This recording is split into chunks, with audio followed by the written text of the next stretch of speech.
పూరా లోకల్. నమస్తే, welcome to పూరా local. BRS Jubilee Hills MLA Maganti Gopinath కన్నుమూశారు. ఆదివారం ఉదయం 5:45 తుది శ్వాస విడిచారు. ఈ నెల 5న గుండెపోటుతో ఏఐజీ ఆసుపత్రిలో చేరిన ఆయన చికిత్స పొందుతూ ఈరోజు తెల్లవారుజామున మృతి చెందారు.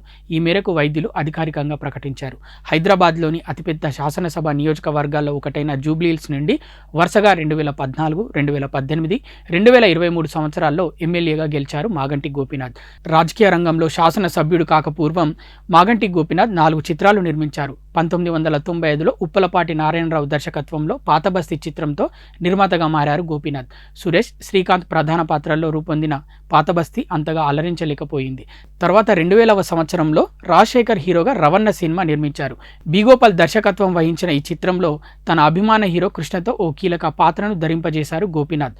సౌందర్య నాయికగా తెరకెక్కిన ఈ సినిమా సైతం జనాన్ని ఆకట్టుకోలేకపోయింది. తారకరత్నను హీరోగా పరిచయం చేస్తూ ఒకే రోజున 9 సినిమాలు మొదలయ్యాయి. అందులో గోపీనాథ్ భద్రాద్రి రాముడు మూవీ ఒకటి. 2004లో వచ్చిన ఈ చిత్రానికి సురేష్ కృష్ణ దర్శకుడు. ఈ చిత్రం కూడా గోపీనాథ్కు తీపి రుచి చూపించలేకపోయింది. తన రవణ హీరో రాజశేఖర్తో 2009లో నా స్టైలే వేరు సినిమా తెరకెక్కించారు. జి రామ్ ప్రసాద్ దర్శకత్వంలో రూపొందిన ఈ చిత్రంలో భూమిక నాయికగా నటించారు. ఇది కూడా గోపీనాథ్కు చేదు అనుభవాన్ని మిగిల్చింది. అలా సినిమా రంగంలో నిర్మాతగా సక్సెస్ సాధించలేకపోయిన గోపీనాథ్ రాజకీయ రంగంలో ఎమ్మెల్యేగా హ్యాట్రిక్ సాధించడం విశేషం. గోపీనాథ్ తండ్రి మాగంటి కృష్ణమూర్తి ఆంధ్ర ప్రాంతం నుండి వచ్చి హైదరాబాద్లో స్థిరపడ్డారు.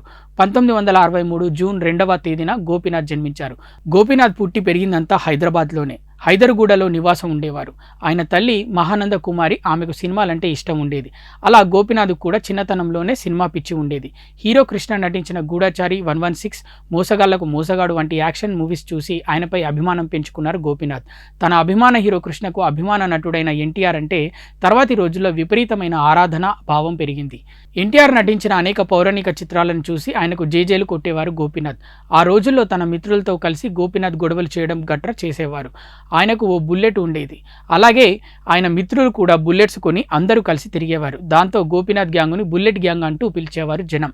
గోపీనాథ్ చదువు మందకోడిగానే సాగిందని చెప్పాలి. శ్రీ వెంకటేశ్వర ట్యూటోరియల్స్ ద్వారా ఇంటర్మీడియట్ పూర్తి చేసిన గోపీనాథ్ తర్వాత డిగ్రీ పూర్తి చేశారు.